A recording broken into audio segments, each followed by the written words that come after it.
Hello, this is John Sanchez here. How's everybody going today? Or doing today? Hopefully everybody's doing well. So just continuing this live series, we're really going every day, just dumping information, doing the best we can of decoding and unraveling this mystery that is hemp. Um, so what I'm doing is just dumping information at you guys. My name is John Sanchez, and I do own Enchanted Consulting, and we do help with full integration of the cannabis plant. So we can help from growing and cultivation, manufacturing and processing, all the way up to marketing and sales of CBD. Actually, that has been my main focus the last few months is marketing of CBD products and working with clients in that. But my first love and always will be is the cultivation and growth of cannabis. So that's what we're talking about here. So what I'm going to get into is there's a bit discussion and confusion and misunderstandings when it comes to what is cannabis, what is hemp, and then what is indica and sativa. What does all that mean? So one thing to make perfectly clear is that we are all talking about the same plant. The plant is the cannabis, that is the genus. So that's going to be the family of plants that we're talking about is cannabis. Okay? So there are some variations within those genes. The largest variations that we see is categories that had been described as indica and sativa. These two categories were discoveries from two different scientists, one of them being Carl Legos, who actually discovered indica. The reason why that plant is named indica, and I'll get into different growing characteristics, but really I just want to give a little bit of history of how we got here with these names and how we got here with this confusion. So indica was discovered in the Indian mountains. So in the Hindu mountains is where Carl Legos discovered indica. Now that is not necessarily, because normally these plants are named after where they're found. So indica was named after where it was found in India, and the sativa was actually found in the same area, but a little bit further, I believe a little bit further south, a little bit more into Iraq, where a lot of these the climate kind of changes. It gets way more desert-like, lower elevation, and so the plants have changed a bit. And so we see variations in the plants, so they have two different names. So indica being that it was found in India, and sativa, I don't actually have that knowledge as logged in my head as much. When I did this research, I actually couldn't find much on where the origin of that was. But really, what they're trying to explain there is the variations in the plants. So we get too caught up with the name, and we get too caught up with the name, and this idea that they're two different things or three different things when we start talking about hemp. But really, they're all the same thing with just slight genetic variations. Those variations come from environment. They come from the natural growing process of hemp and how it adapts to the environment that it's in.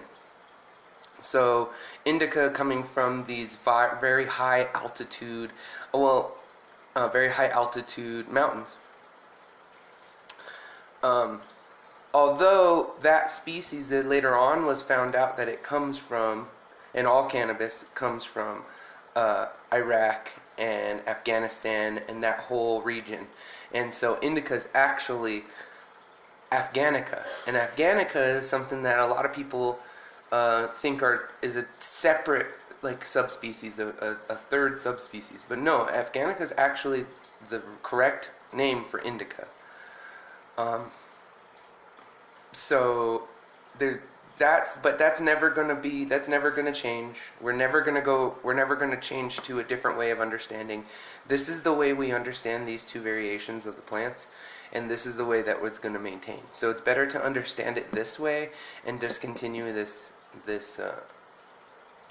basically charade, but really it's a way to understand the two different variations of the plant.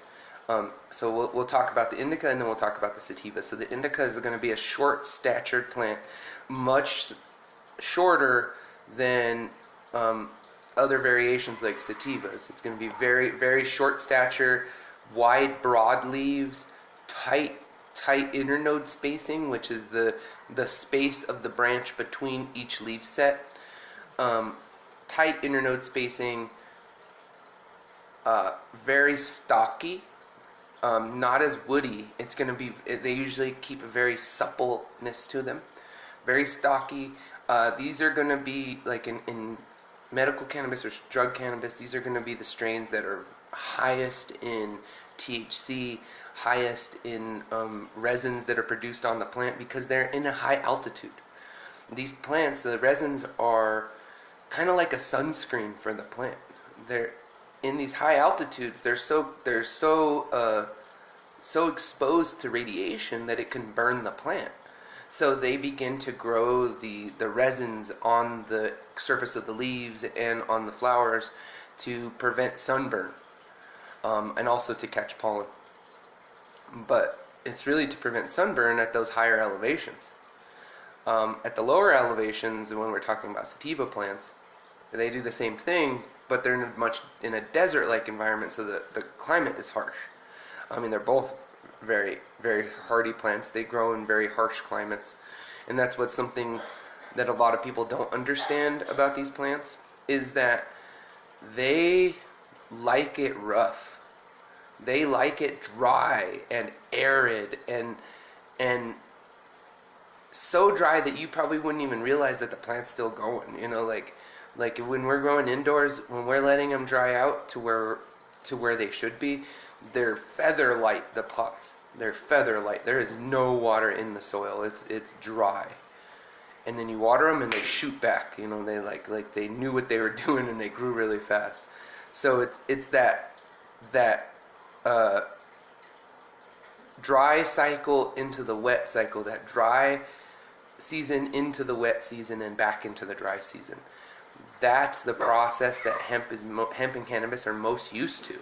And so that's the process that they like. And so this is kind of the reason why I started talking about this, is because we have to further understand where these plants came from and the environment that they came from, and then we can begin to, how can we adjust ourselves and our plants to better work in our environment. Because these plants are adaptogens. They adapt to wherever they're at. We just have to be willing to do the work to allow them to do so. Their genes, they adapt very quickly. Their DNA changes pretty rapidly when you're doing breeding, and the epigenetics involved in the environment will set into the DNA of the plant through multiple generations. You just have to take the time for that to happen. Anyways, so back about these plant descriptions. So being that it's at such a high elevation, indica is going to be a quick variety. They go a lot faster than sativas, which take a lot longer. Talking about indoor growth cycles,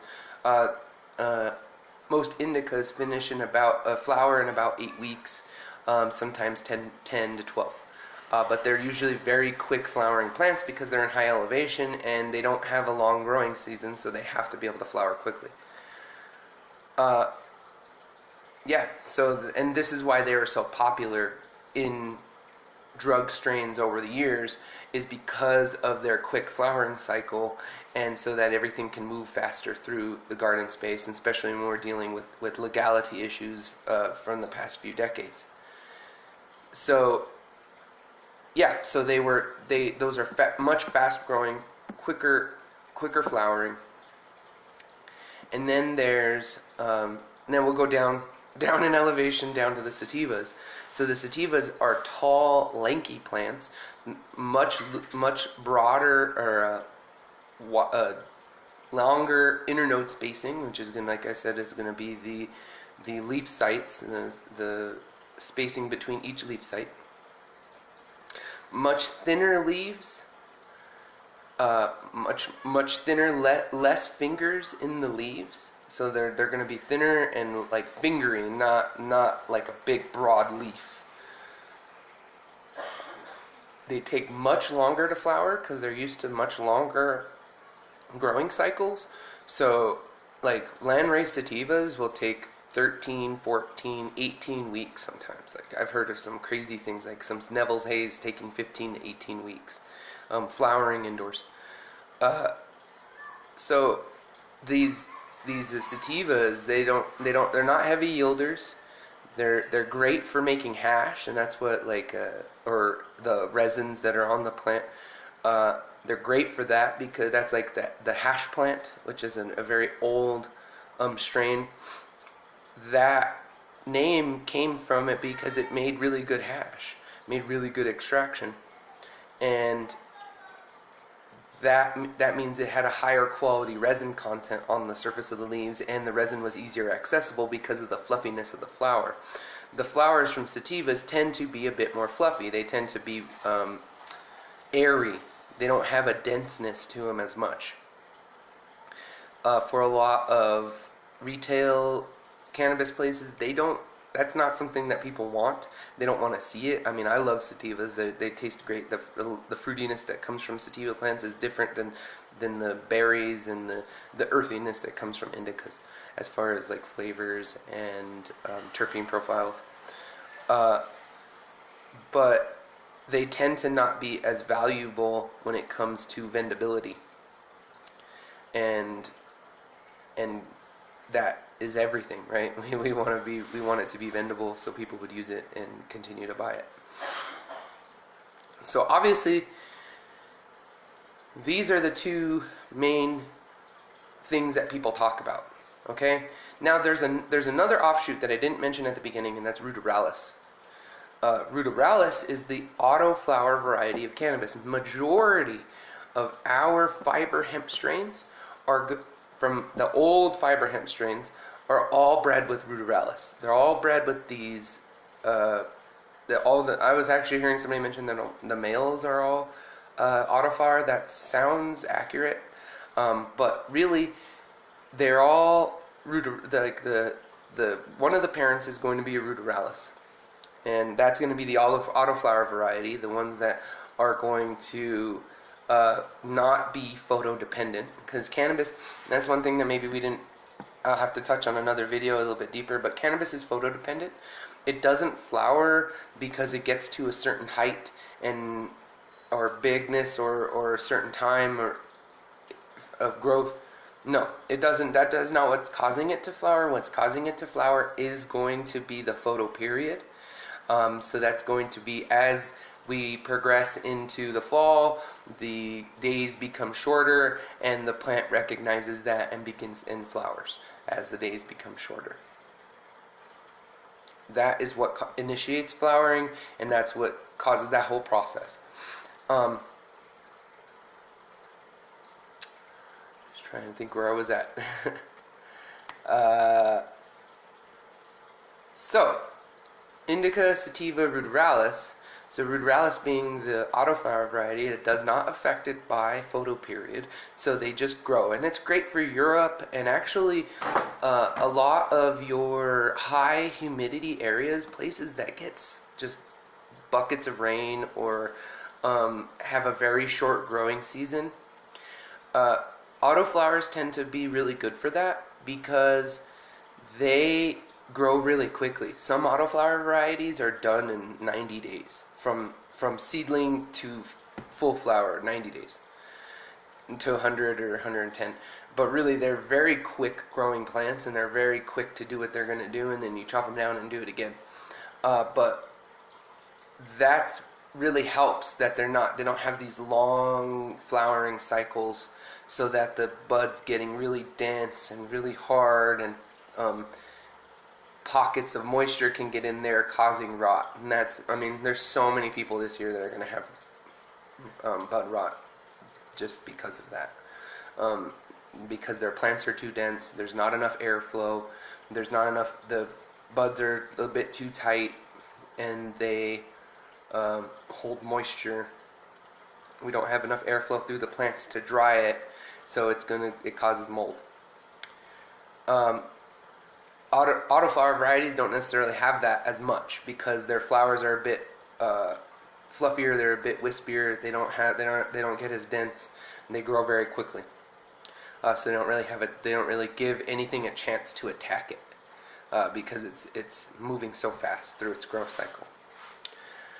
So these are the 3 main subspecies of cannabis that we talk about.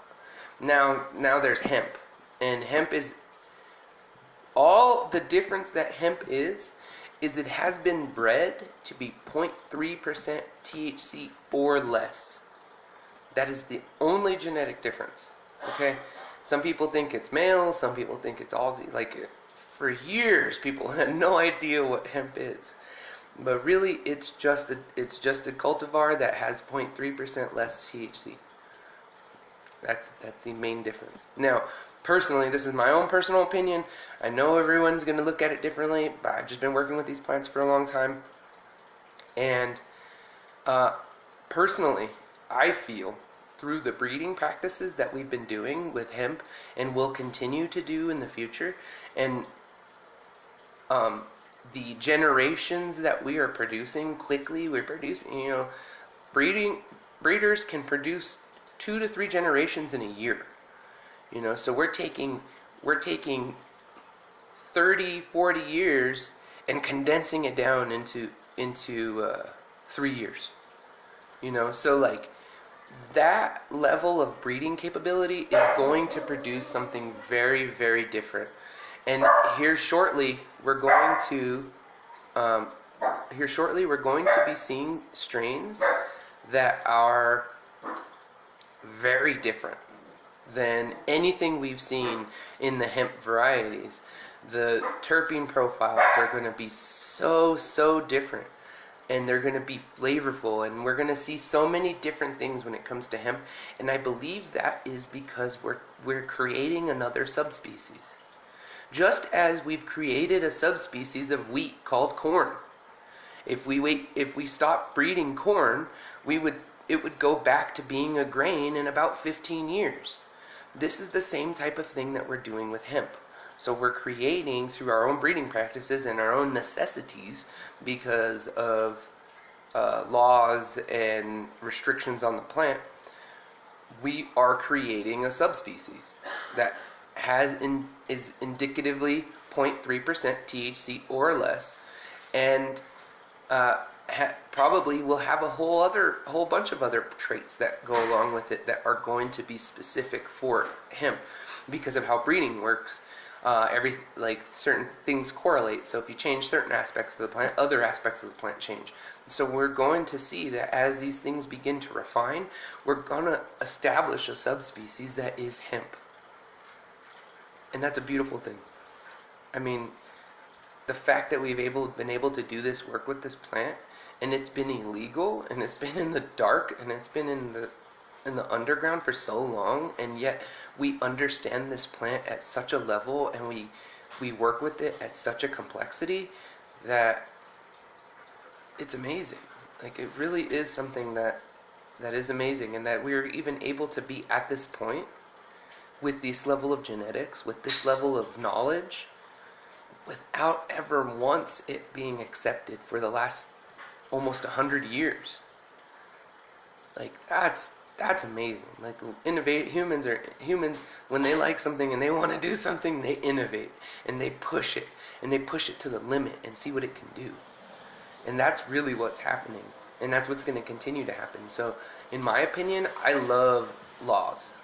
I love restrictions because it forces us to innovate. It forces us to be something more because we want something more. And that's just the reality behind it. I hope this was informative and enjoyable. And I mean, I didn't really go into anything that you would like be able to go out and apply into the field, but really furthering understanding of these plants, furthering our knowledge and what's going on with them is going to make it to where we can better grow them. I mean, you probably can apply some of the stuff I talked about just in the environments that these plants grow in, or points of research that you can dig into and better understand your own plants, your own area, and your own varieties, so that you can grow better. That's really the whole point here, is to make money and to grow better. And I want to do that. I want to give everyone the ability to make money and to really like move forward with your dreams right now. You know, the time is now. You know, we've him and we've hawed and we've discussed this so much, but the time really is right now. Because if you don't act now, you're going to miss out. Not that you've missed out. So many people have that fear of missing out right now, but if you don't act now, you will miss out. I promise you that. You'll get left behind by the rest of the industry, and always be attempting to catch up on everyone's coattails. Now's the time to maintain your own, to create and maintain your own sovereignty. So this is John Sanchez here, and I want to thank you again for your time. I do own Enchanted Consulting. If you need any help with the hemp field or anything that has to do with hemp and CBD and getting into the business and making it profitable now that profit is high, get at me. Send me a message. Shoot me a line. Drop a comment. Interact with me. Let's have a conversation. I'm totally willing to give out free information. Obviously, I have a few hours of free information already up on my Facebook page, the one that this video is linked through. So watch some information, check it out, get in touch with me. I hope you have a beautiful evening or afternoon. Wholeness.